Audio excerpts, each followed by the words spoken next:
all? Yes, you can. It's a lot of us on this call. Oh my. How many from New York are coming? Do you know? Well, I'm not sure. Our president should be on soon, and he'll have all the answers. So is that background behind you, Marva, are those real books, or is that just a picture? So let me just share this with you. There's nobody here but us. So this background actually is pretend. This is not real. So Yeah, my I need a background. If you saw my real background, you would see my dining room table that looked like a bomb went off on it. Then I would have to go and get a big plant to put there. So I thought, oh, let me have like a tutorial background where I look, I look like a teacher. Good. Or a librarian, like me. Yeah, well, it wasn't hard because I absolutely love books. That's my get out of jail free card, books. Yeah. I see we're wearing our shirts. I wore my Rotary shirt today. Yay. See, I didn't know you guys were going to be dressed. How do you guys meet in New York, Martha? Well, right now we all meet by Zoom. We have meetings twice a month. So right now we're meeting by Zoom, and we have an executive committee meeting on the third Tuesday. So everything is on Zoom now. I see. How you guys meeting? You're meeting on Zoom? Yes. Yep. Yep. We This are. is our meeting. Thank you for the invitation. Hi, good morning all, or afternoon all. This is There Williams. it is. I was just listening to Marva give her You assessment better of our have on your situation. shirt. Dean, you better Yes. have on your shirt. Well, I just moved, so I don't know where your shirt is. That's okay, your hat blends in. Yeah, right. Okay, so I have my shirt on today representing. Good. Good. Hello, everyone there in Kansas. My name is Wayne. I'm also part of the Harlem Club. Oh, Wayne, baby. I have my shirt on as well. Yeah. Hey, I'm not the only one. Hi everyone, this is Felicia. I'm from Harlem Club as well. Hi, Felicia. Hello, Hi. Felicia.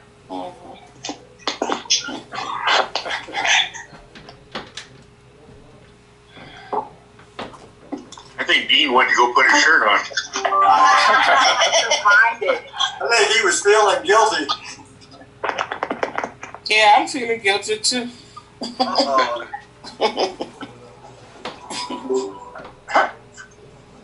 I'm too lazy to go find I have to change my thing so my shirt will show up. Okay, that's enough. Who's this? Do we have everybody on Kansas on this call? There's 86 people. Oh, but we're bigger than that. it. So, I am. There's at least another 10 of us. Wow. Hey, look, he's got his shirt on. Dean. Oh, he would not be undone. I knew it.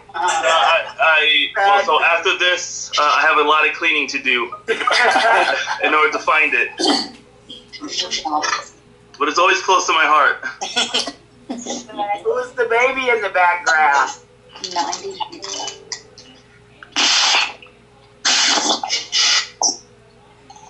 It's Johnny and Roger. Were you talking to me? Sorry, guys. I was showing Maddie how many people are on the call here. We have 90. Oh, welcome, Maddie. We're doing some homeschooling right now. Yes. oh, okay. Oh, I'm trying to figure out the chat box. So while we got a minute, what time is it? I don't know. Okay, it's down below. I see the chat box, but I did a chat there and then it didn't go anywhere. I didn't know what was supposed to happen. Just press button and then type, and it'll come up. I might try it later. It's a learning experience for me. Oh, look, somebody had to show up. It's like, hi. Hi. How you doing? Hi, Grace. Hi, I don't know who that was. Hello. Martha from Harlem. We're all from Harlem. We are the Rotary Club of Harlem. Oh, This is so cool. Yes, we're all from Harlem. That's where we do our work. Yeah.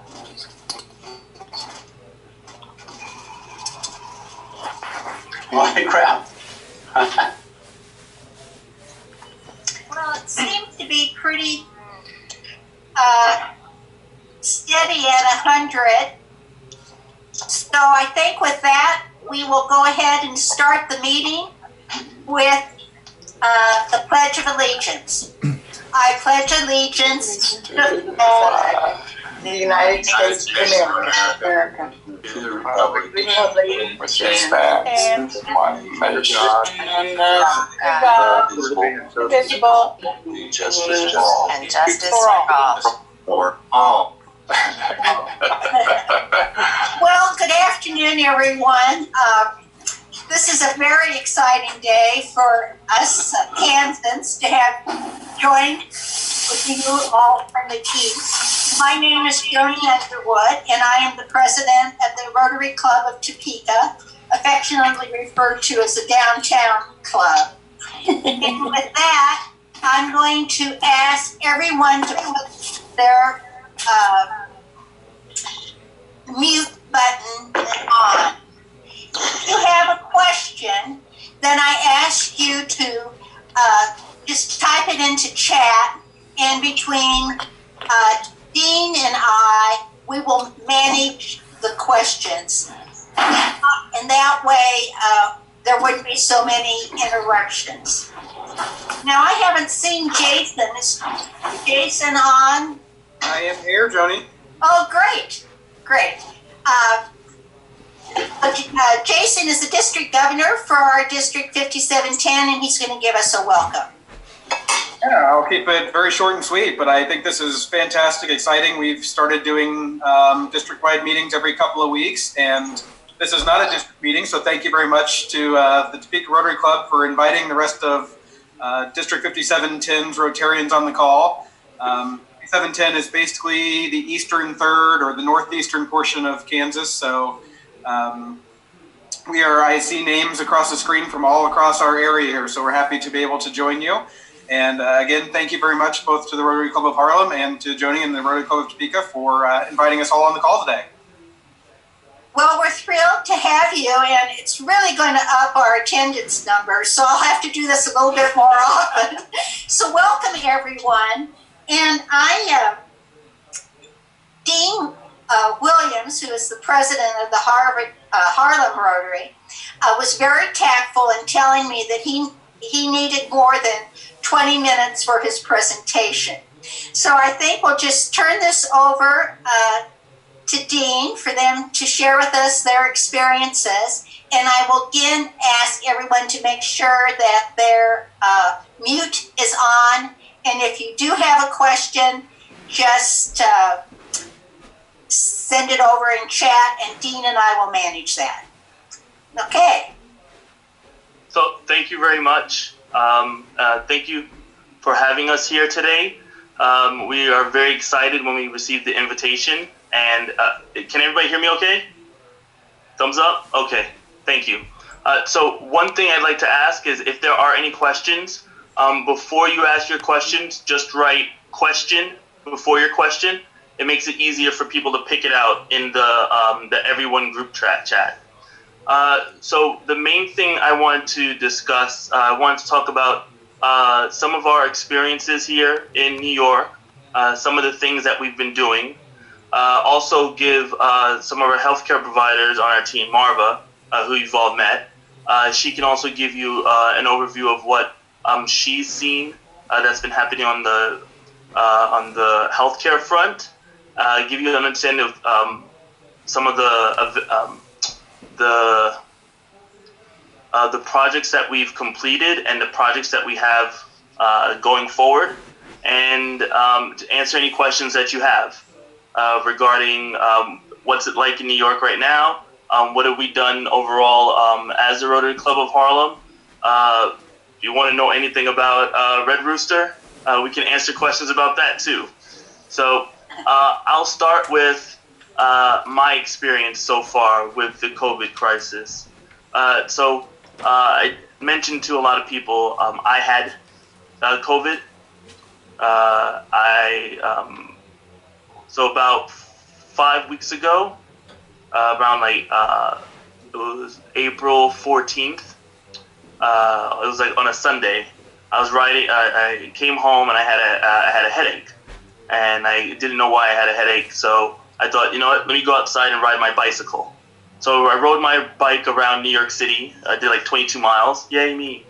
And the next day I got home, I still had a headache. Then that Tuesday, and we were at a club meeting when I was telling everyone, I had a fever of 100.2 degrees. And Marva had mentioned, well, 100.2, you should be okay. Next day it went to 102, and the high was 102.7. I had a fever, I had aches in my body, I had a bit of a cough, and had smelling issues and so forth. I had the fever for 14 days. 10 days after my initial symptoms, I started getting the issues in my lungs.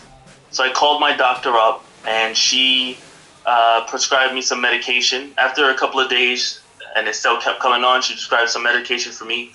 She told me not to go to the hospital to get checked because it wasn't serious right now. She said just stay home, just in case you don't want to get other people sick and so forth. And on that Tuesday, this is like almost 2 weeks in, I woke up and I had labored breathing, and I was scared because I have a young daughter. She's 5 years old. She's the world to me. And I grew up without a father, and I didn't want her to live life without having a father. And that was the scariest part for me of that. Luckily, my doctor prescribed me some antibiotics and an inhaler. So I used the inhaler, and after a few days, my breathing came back to normal. The headache went away, and I've been symptom free for about 4 weeks now. So that's been my experience with the virus. And others of us can talk about our experiences here in New York regarding that. But one of the things that I thought was important was to make sure that I told other people about my experience. Because the one thing that I found is people didn't know other people who were experiencing it.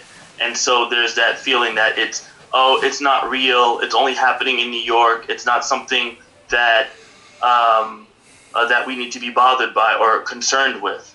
But no, it's real. All the people that are dying here, it has hit home. It took some time, but it finally hit home to many of us. Many of us have lost friends that we knew, or may know someone that has lost a friend to this. One of the questions just came up, did I get tested? I'm going to, tomorrow, I'm getting tested for the antibodies, so I can give plasma to help people with that. So that's what's on the books right now. So with that said, I would like to. Okay, one more question. How do you feel about reopening? How will you manage it? In New York, our numbers have gone down to in the 200s, but I did see that yesterday it spiked back up to 700, and Governor Cuomo is going to address that today, if he hasn't already, about why it went up. And maybe Marva, when she gives her discussion, she can explain that. Right now, they're looking to assess the situation on May 15th. I'm in the construction industry, and it looks like the construction industry is going to start work again on May 15th. pretty much a lot of people are social distancing. People are wearing masks wherever they go. You may have seen pictures of people in Central Park hanging out really close together. Yes, that is true. I've rode my bike in Central Park and I've seen it. But it's people are taking it very seriously. I think part of that is because everybody knows a family member who's been affected by this, or they know someone who has been affected by this. And I'll answer one last question before I turn it over to Marva for her to give her assessment of what's happening on the healthcare side. Do we know that those who have had it won't get it again? So in terms of the science of this, there were some reports from South Korea, where people were coming back and they tested positive, then tested negative, then tested positive again. And recently there was another report that came out that it seems it was a faulty negative test that they received. So they were indeed still positive. And right now, if you think about the logic of the situation, in terms of the vaccine, which is you receiving the virus, or getting the antibodies, the plasma with the antibodies in it. Once you have the antibodies for it, unless it's mutated, you should be able to, you should be immune to it. What the scientists don't know is how long the immunity lasts. It could last between a month, a couple of weeks, or it could be for a year. When they did the SARS vaccine, when people who had SARS, they found that they were protected for SARS for about a year. So that may be the case for this virus as well. So now I'd like to turn this over to Marva to give her assessment of what's been happening in the healthcare community here in New York. Hello, everyone.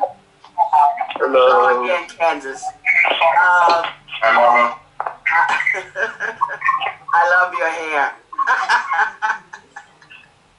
I'm talking to my mentor, Dwayne. I see him down there. So my name is Marva Wade, and I am a retired registered nurse.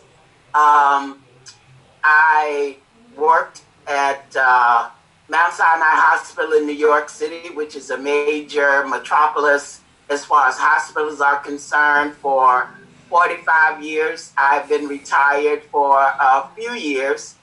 I am the I sit on the board of directors for the New York State Nurses Association. The New York State Nurses Association, with 43,000 members across the state of New York, is the largest single state nurses association in this country. My members are from downstate New York all the way to western New York, and a lot of the places that my members live and work look like Kansas.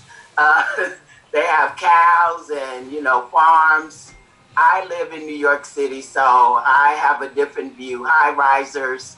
What is happening as far as the virus is concerned in the city of New York is New York City has lost the most people as far as deaths. They have the highest level of positives, and we are struggling every day to keep New Yorkers safe. We, being the nurses that live and work in the city of New York, we have 11 city hospitals, which are the first line of defense for most people, a lot of people that live in New York City. We also have, of course, many major medical centers in the city of New York, so we get a wide view of everything. My nurses work in all of them.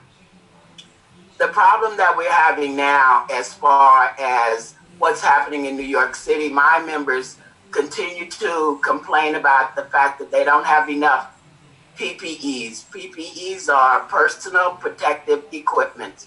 Masks, gowns, gloves.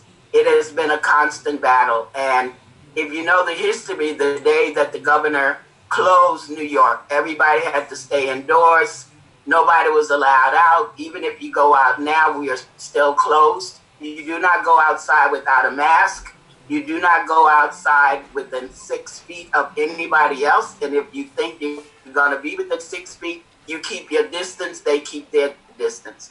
the good thing is that that is really working in New York City, where there's a huge density of people, of course. So that struggle is still real, that we don't have enough PPEs. And the day after the governor said that we were closing the city of New York, he asked all of the essential workers, and my members are those people, to go to work. And we did. And it cost us. I have lost 14 of my own members to the virus. Many of them has lost family members to the virus. And it is certainly something that we are struggling with daily to try to get a handle on. And my advice to any and all of you, I don't know in Kansas if you are in a state of lockdown like we are, but if you're not, and if you have any love, for your fellow man, and I know as Rotarians we do, you will do everything to keep them safe. You will wear a mask. You will keep your distance. And no matter what anybody says, take it from us. Doing those things work. So if you want any other information, I will now mute myself. I am available for any questions. And I am actually one of 2 nurses that is on the Rotary Club of Harlem. I see Janitha down in the corner on my screen. Janitha is also a registered nurse and a member of the Rotary Club of Harlem. I worked in the private sector, so-called. Janitha worked in the city system, health and hospital. So she may have a different kind of insight because of the kind of patients that her colleagues are used to taking care of. So if you have any questions, I can read the chat box. I can't put any chats in it, but I can read it. If there's anything you want to know, I am open to any questions. Thank you. Thank you, Marva. So, Janitha, is there anything you'd like to add to that? After that, I do 2 things. Answer some more questions, and then something I should have did earlier, introduce the members that are on this call as well. Janitha?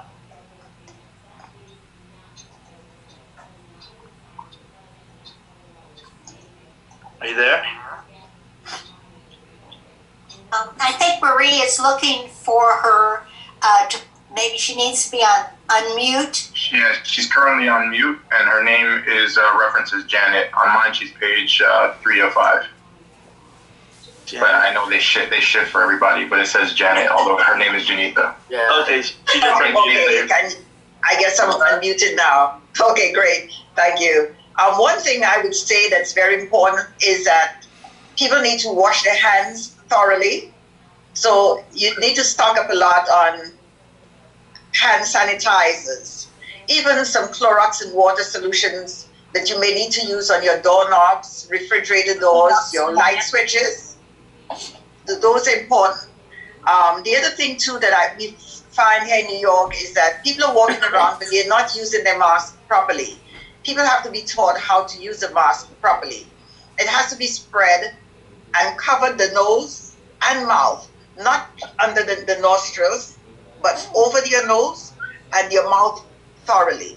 Spread the edges of the mask wide and have it tight enough around your head, not too tight, but it must be done so that it protects both you and people coming around you, the environment.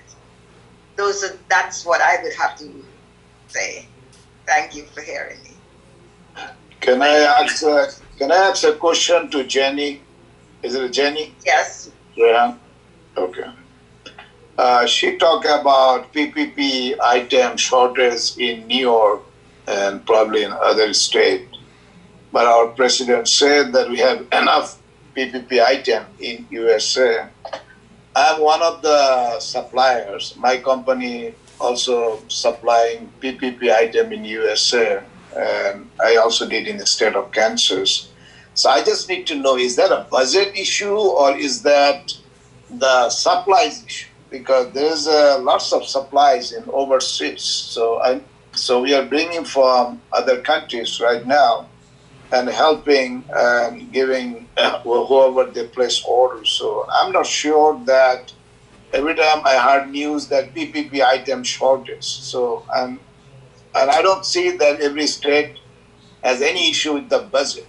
So if they're not getting right suppliers, or the suppliers try to rip off mask, is happen. KN95 mask or N95 mask, $3, $4 mask, they're selling $9, $10. Government stop it. And I know for the hospital and medical purpose, and you guys need N95 3M mask and KN95 mask, which is protect the virus. I'm not talking about the public using the 3-ply, the cheaper mask. So the mask is there, other countries, overseas, but whenever they say every government or media, then PPP item shortage, gown shortage, we can supply, but I don't know that why every time I'm hearing that there's an issue. So anything as a Rotarian, I can help from my side, you know. Can I answer, Rohan? Yeah. Rohan, I think what happened in the city of New York was just as I stated. One day, the governor said, we're on lockdown. Yeah.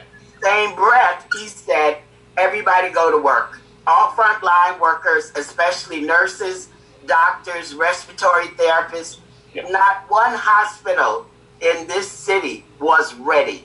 They did not have the stockpile that they should have had, and they found it impossible to catch up once things got rolling, and things got rolling pretty quickly. We had people dying here at numbers that will scare the world. So it's not just the lack of PPEs, it was the fact that they were not available. I know that we, the Rotary Club of Harlem, have provided masks in Harlem. So I know that in the beginning they were not available. The president made statements that I believe, I spend my day watching the news, that I believe from the beginning were incorrect. He said that we were ready and we were not ready. He said the equipment was there and it wasn't. When we needed ventilators, they didn't exist. So I hear what you're saying, but those of us on the front lines that are in the battle and still in the battle saw something very different. So I certainly watch the president, I do. I watch Cuomo. I live in the city of New York. I watch de Blasio, and I talk to my nurses every week. And to tell you that what I'm saying is true, it is a fact. I hear what you're saying, but what was being put out was not true, and it's not true now. What the president said was the governors had to make a way to get that equipment. And you know what happened around the world? We went out to try to get the stuff that we needed. Our Governor Cuomo, has been the exception to the rule. So I hear what you're saying, and I appreciate the fact and your willingness to help. And we take all helping hands. So, but it's still real here. And this is wave one, and that is the caution. This is wave one. There's going to be the next wave in September. But I think we'll be ready when that happens. But we were not ready this time. See, the COVID-19 just came suddenly, and we are not prepared. Nobody was prepared. None of country, hospital, doctors was not prepared. And that's why when it's tremendous pressure, and that's why all the hospitals and their shortage of the supplies. And I understand. But right now, as a Rotarian, we as a big organization, especially in USA, and I know all the suppliers. I know who has the distributor. I know all the equipment because I brought 200,000 KN95 I'm giving to the Kansas. Okay. And also other states. So if anything I can help as a Rotarian, not as a business point of view, as a human. If any government has shortage any product, I can get it from other countries next 2 weeks. Thank you. Thank you very much, Rohan. And thank you, Marva, for that. One thing, and I agree with everything Marva said, I ask everyone to review the history of this. Because it's, right now, a lot of countries are opening up. The numbers are going down. They're opening up their countries again. And so in the last 2 weeks, let's say, yes, masks and other products have become available because countries have started ramping up production of those materials. But look at the history of it, because in our situation in the United States, the stockpile that we had that was supposed to be used for to help aid with other states or help supply other states from their help with their shortfalls, we were not able to satisfy those shortfalls. And so I just ask that you look at the history. I know there's a lot of political tinge to this, but please review the history. Going to a couple of questions real quick. One question was, Dean, as Rotarians, how can we make an impact during the COVID-19 that doesn't involve writing a check? I will discuss that in the next segment. Janitha, you said the mask worn properly protects both the other person as well as you. I understand it only protects the other person. Janitha, if you'd like to expound upon that. And I'd like to give a short story about that I've seen on Facebook that actually makes a lot of sense. Janitha? Well, as a nurse, wearing a mask, even in the hospitals, when you have any patient with infection, it protects both you from getting sick, and it also protects the other person or your client if you have a cold. So it protects both ways. So it must be worn properly. And emphasis has to be taken. For example, if you have to suction someone, you need to cover your face. You need that protection. Basically, that's it. Hey, so one thing I would say to that, on Facebook, there was this meme, and they didn't put it exactly this way. So for those of you who've read this, I'm going to tame it a bit. So imagine if you have a super soaker, a water gun, right? And if you're not wearing a shirt and somebody sprays you with the water gun, you're going to get wet. Now, if that person puts a shirt on and you spray them with the water gun, their shirt's going to get wet, but their body will also get a little bit wet. Now, if that person is wearing or puts a shirt on top of that water gun, and they shoot the water gun, the shirt on top of the water gun is going to get wet, and it's less likely that you're going to get wet on your shirt. I hope that explains a little bit of why it's important for it. You are protected if you wear your mask, but there's more added protection if both people are wearing masks. I do ask that you go check out the Facebook meme because it gives it a lot a better gives it a better context of it involves pants and yeah. So with that said, I'll talk a little bit about some of the things that we have done so far here in Harlem and things that we have in planning here in Harlem. And Rahan, if possible, if you could privately message me your contact information, I would like to get in touch with you to see how we can get some PPEs. And I've seen there's a couple of other people who've had some questions about PPE as well. Oh, okay. Christopher Coleman had a very good question about this. And in light of what's happened in Georgia recently, I would like to address this. And if anybody else in our group would like to address this as well. The question is, do you worry about safety for masked people of color in the city and other areas? Do you fear being targeted for violence just for wearing masks?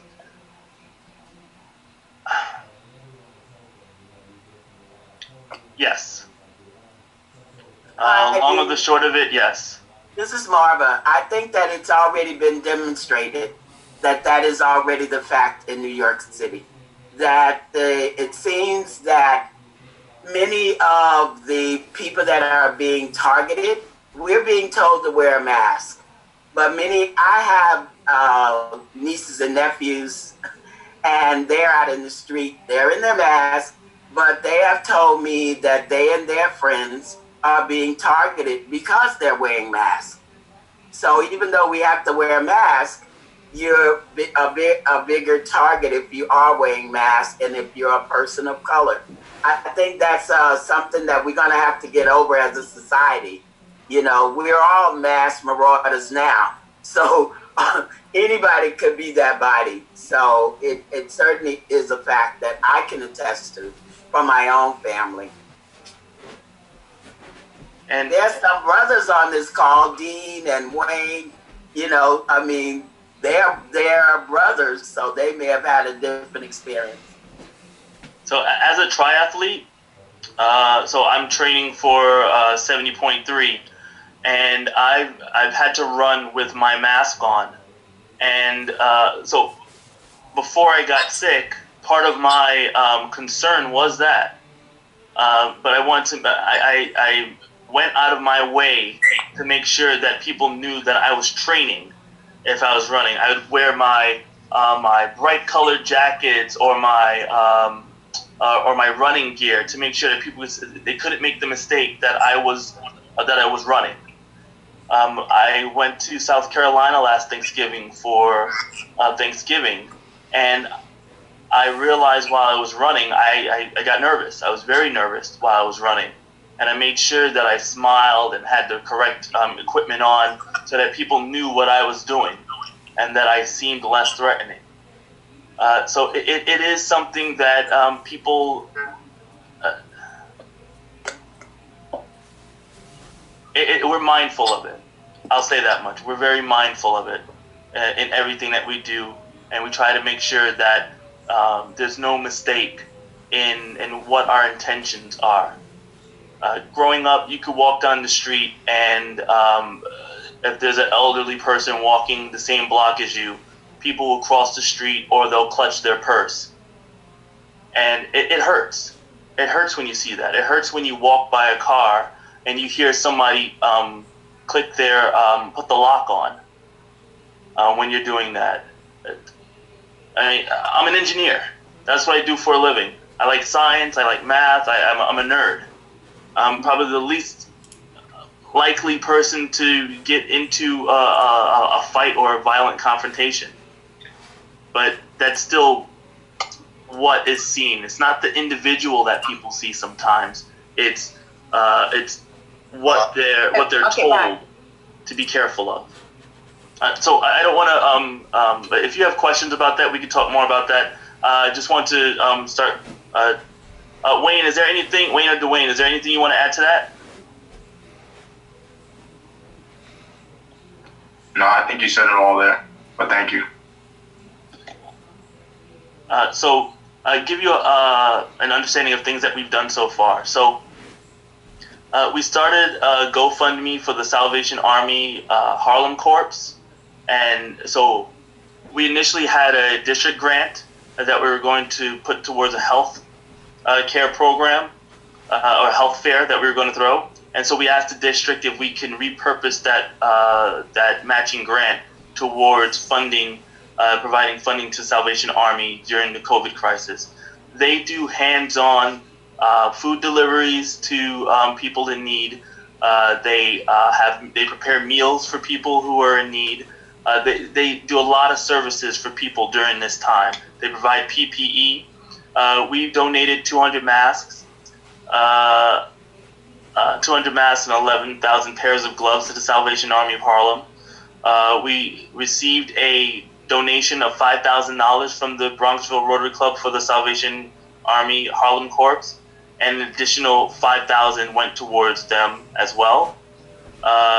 We donated 50 meals to Harlem Hospital with the Chinatown Rotary.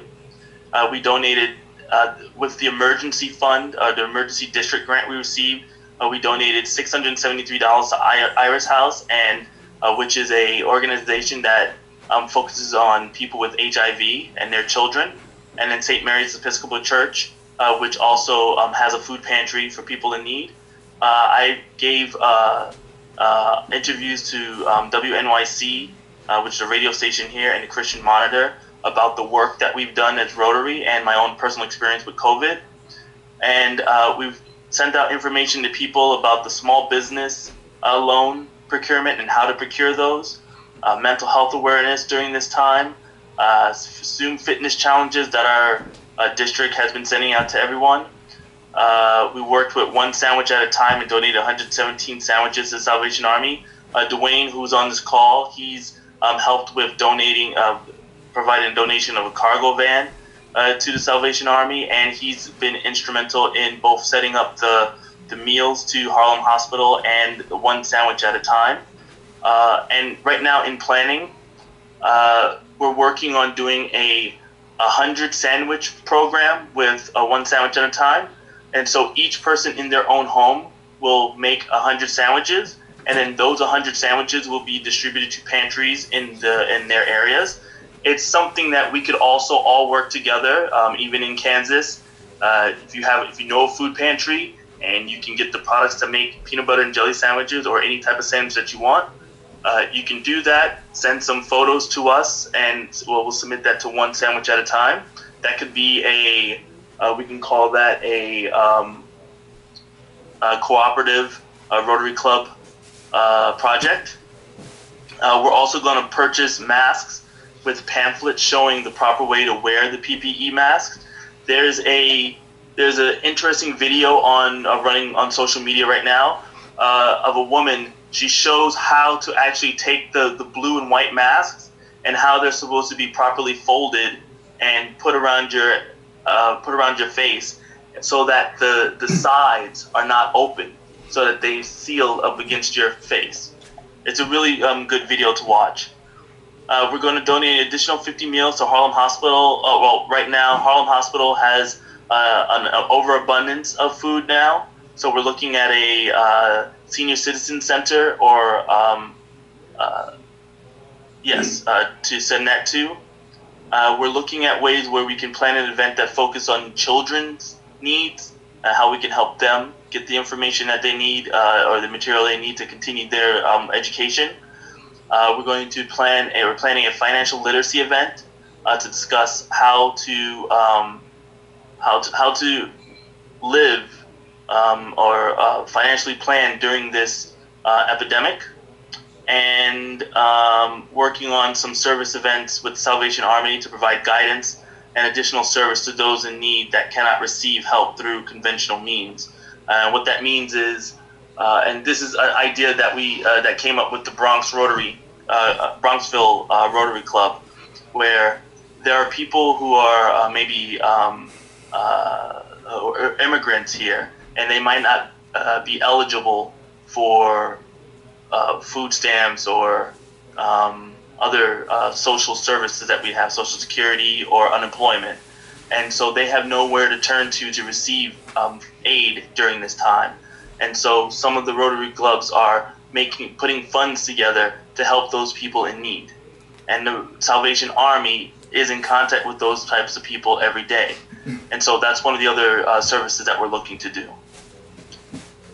So with that said, we'll answer 2 more questions, and I will return it back to to Joan. Let's see, 2 more questions. How many members are in your club? Sounds like an impressive Rotary response to this pandemic. So one of the great things about our club is we're small. We're relatively small, but we do a lot. We do a lot of work. We don't have the same funds that some clubs do, but we have a vast presence in the community. When we've had events, so our core group is about 22 members. But when we need the community to come together to help us, it's over 100, 200 people who come in. Last year we had a food packaging event and we prepared 35,000 meals to give out in our community, and we were finished. Usually something like that's supposed to take an 8-hour period. We were done in 6 hours just because of the sheer number of people that were there. 4 hours. 4 hours. We did it in 4 hours. Yeah, and so that's right, because we had to stop after 2 hours because we would have finished everything off. So we have a great presence in our community, and people understand what it's like to be in need, and so they're willing to give of themselves for that. Last question. Sorry, just trying to scroll through this. My computer's not.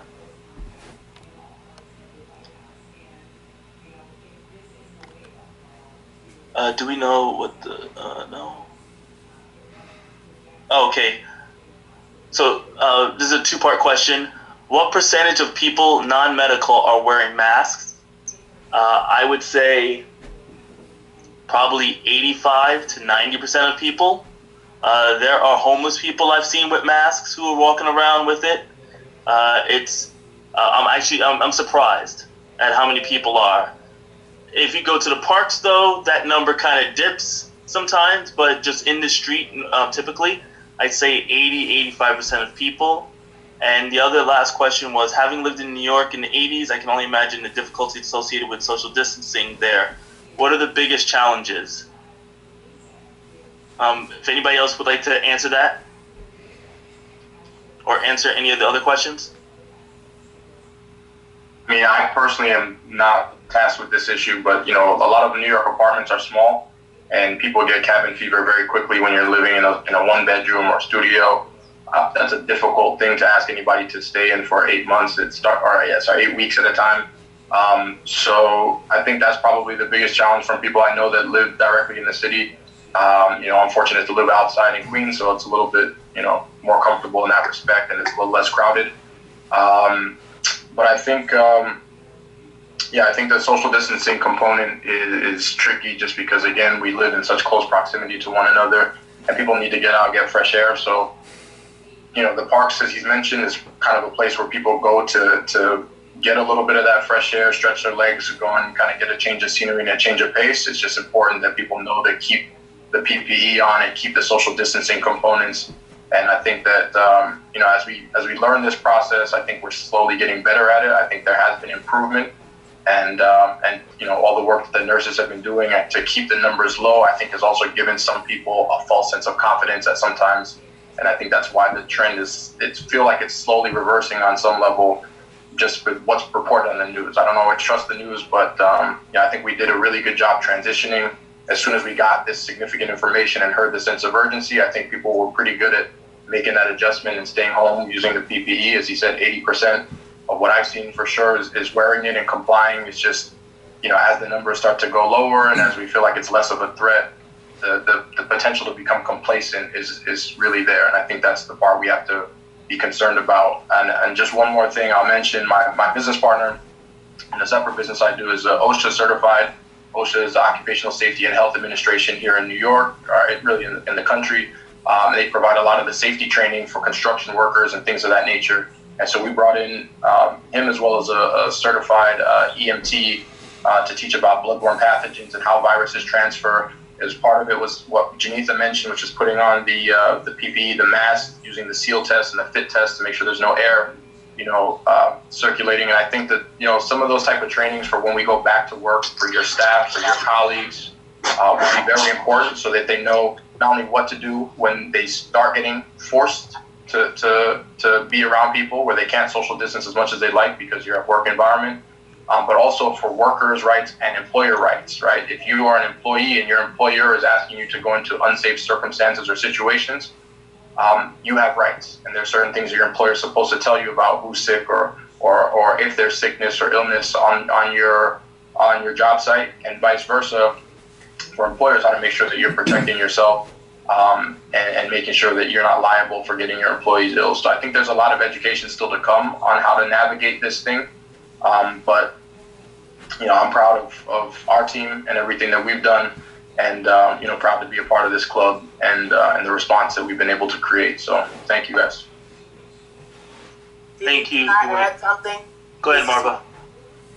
I want everybody on this call to understand that when you talk about PPEs, that equipment is for medical people. That people that have specific jobs. In construction, they always use N95s. That's part of their normal makeup. When you're providing a service at the bedside of patients, those masks are important to you. If you're out in the street on a walk or going to the supermarket, you do not need an N95. You need a face covering. It can be a medical mask, It can be whatever, anything to cover your mouth. Separate PPE from face covering, because PPE now and forever are very dear. So if you can use other kind of face coverings, I ask you to do that. So that's my take on that. We just use the word, and everybody, I don't know what you think, but N95s are a real thing. So just throw that in the mix. I'm done. So a couple of things real quick. I'm sending right now the link to our GoFundMe page. And this is the GoFundMe crowd funding that we're for the donation to the Salvation Army. So you could copy and paste that, but I believe we also have this on our website as well, Dwayne? Or is it on our internet? I'm not sure if it's on the web. I know it's on the Facebook. Okay. Double check our sharing goes.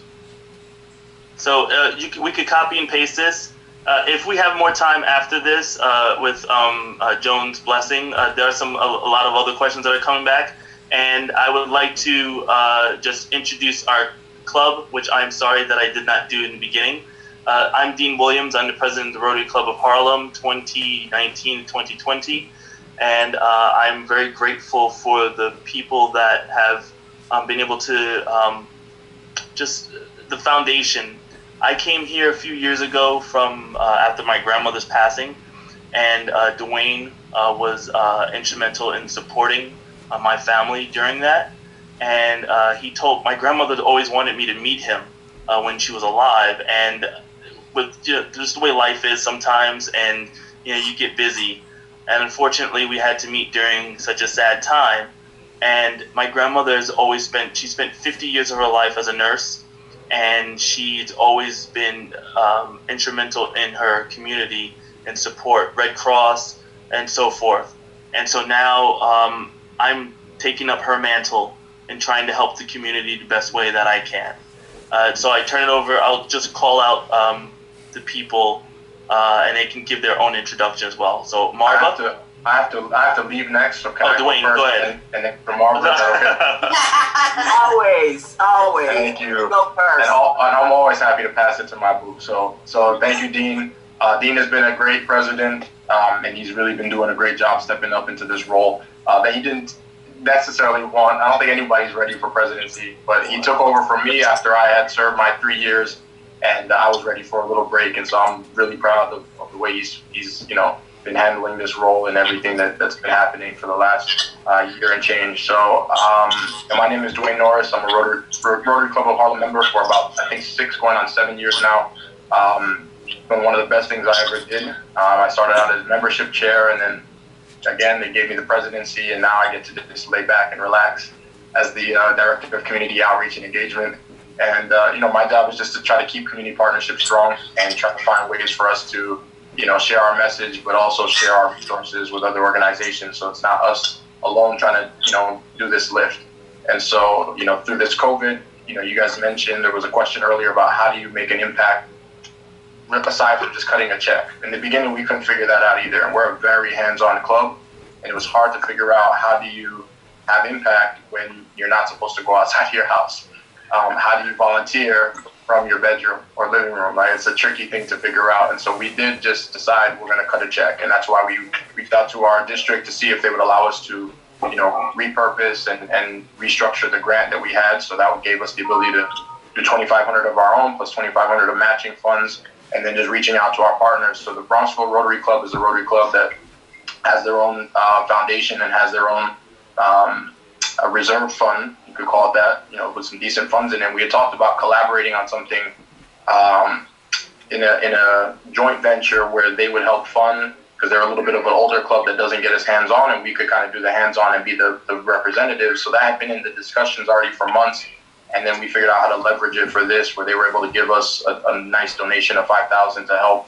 So that's $10,000 that went to the Salvation Army for food, and we've been able to supply them so that they can keep their pantry stocked and keep delivering. And so those partnerships really mean a lot to us, that we're able to find ways to get outside support. host our gala in May, and this actually would have been next Friday. And that's really our biggest fundraiser. Last year we raised $35,000, just that was able to help us sustain, but also our charity partner, Active Plus, sustain. And this has also been a really difficult transition for us to figure out how we navigate, this next little bit without our normal funding. So partnerships is really the way that we're going to leverage going forward, that we have to collaborate. We have to find people who are like-minded, who are thinking like us, and who want to take action and just, get creative in solutions. So, if there's a way we can work with you, anybody who's on this call, whether it's Rehan or anybody else, I didn't get to meet everybody, but it's a pleasure. And if there's opportunities for us to work together or strategize together, this is where we like to be. So thank you all. Pleasure. I got a 2 o'clock. Marva, I love you.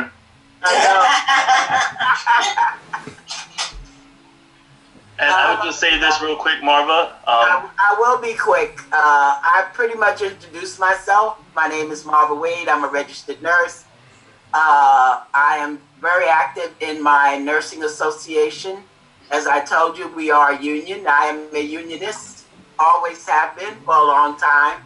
Part of my union's work is the work that we do in committees, and my other love is Medicare for all. And that is what I do for my union. I am the chair of that committee, and I do a lot of work politically and in the community.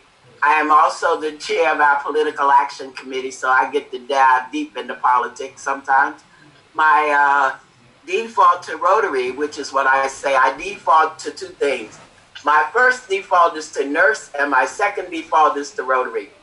I met Dwayne, who is gone now, when he was a teenager, and it took him a long time to introduce me to Rotary, but he did. Nursing and Rotary are the same jobs. We are in the business of service to our communities. So it was not a hard thing for me to join Rotary because I was already a nurse. So I look forward to hearing from all of you if you have anything you want to know. If there's anything else, I'm trying to be brief, which is not it's not what I do really well. So. So next we have Yvette. Good afternoon, everyone. My name is Yvette Forbes, and I am Madam Treasurer of the the Rotary Harlem Club. Thank you for inviting us to your session today. This has been very, very good for us in terms of we get to express the things that we're going through here in New York, and other people get to realize that we're a small club, but we're very hands-on and we do a lot of great work. So thank you for inviting us to join your meeting, and hopefully we can do something later on together. I'm muting myself because I'm still working. I saw Laurent is there. Oh, wait, before we go to him, Kristen, you have a question? Or you want to raise your hand about something? Or is that a clap? I think that's a clap. Okay, sorry. Laurent? Okay, Janitha? Hello, everyone. Laurent, okay. My name is Laurent Belly, and I've been a Rotarian now for over 10 years. I'm an engineer by profession, like Dean. So I just want to say to hello and stay safe and be well. Miss Janitha, Miss Hines? Hi, my name is Janitha Hines, and I'm a member now for just 1 year, but I really, really enjoy it. I've learned quite a lot, and this is a beautiful organization, a beautiful club. They are hands-on, and that I enjoy very much. And I'm learning, and I wish you all the best, and lots of safety. Thank you. Felicia?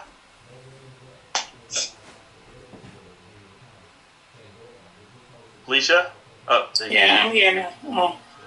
Good afternoon, everyone. This is, can you hear me? Yes. Okay. I've been a member of the Harlem Rotary Club for 5 years now, and I'm a retired teacher, and we have a foundation that helps with fundraising, and I'm the secretary of the foundation. And it's a pleasure to be with you this afternoon, and thank you for inviting us. Call from And, thank you. Did I miss anyone? I think Wayne's on. Wayne, are you there? Okay, so did I miss anyone from our group? Okay, well, thank you again for allowing us to just speak with your organization, provide as much information as we can. I see that there's a lot of questions that's still there. If we have time, maybe we can go through them. But I would like to turn everything over to Joan. And thank you again very much for just your concern. I'm a strong believer in humanity, that at the end of the day, we are all humans. And it doesn't matter what skin you wear, what clothes you wear, what you look like, your abilities, your capabilities, your age, your youth. We have to see each other for who we are, just for the individual people that we are. And I know out there in the world, there's a lot of, the word that they use is called, there's a lot of truth decay that has been affecting our world. And what truth decay is, it's, there's a lot of disinformation that's out there. And the reason why it's winning is because we do not, everything's at our fingertips. All this information's at our fingertips. But at the same time, we've evolved to take information of what we think or what we know or what our group believes to be factual. And that has helped us in our evolution. There's a really good article about how we evolved to think that way. But then you see groups like the Rotary Club, where it's a group of people who are here for one common cause, and that's to help other people. Doesn't matter where you live, who you are, what you look like. We're here to help other people. And so we see the individual, and that's what's important. We see the individual, and so we help the individual. And that allows, and then we then take that and we use that to do good in our society. And even though it's hard work, that hard work pays off when we see the smiles on people's faces when they're being helped, or we see children growing up because they have clean water that was provided by a Rotary Club project, or the various club projects that we do around the world. And we should be very proud of the work that we do and things that we do every day. And I know this world is a difficult place, but we do the hard work every day to make it a better place and a wonderful place for our children. Thank you. Thank you, Dean, and thank all of your members of the Harlem Rotary. I don't want this party to end. Dean and I, when we were planning this, shared that we were both nerds, but we like to have a good time. So maybe the next thing we plan together should be a Zoom social. We've got that down, right. So once again, thank you everyone. For me, and as spokesperson for Downtown Rotary Club, today's meeting is the essence of what Rotary is about, bringing fellowship and making a difference. And I greatly appreciate everyone's participation in that. And so with that, I would like us to end with the 4-way test. And so we'll say, I think now we need to all go off mute. Joni, this is Larry. Yeah, I have you right after the end. Got it. Okay. Of the things we think, say, or do, is the truth. And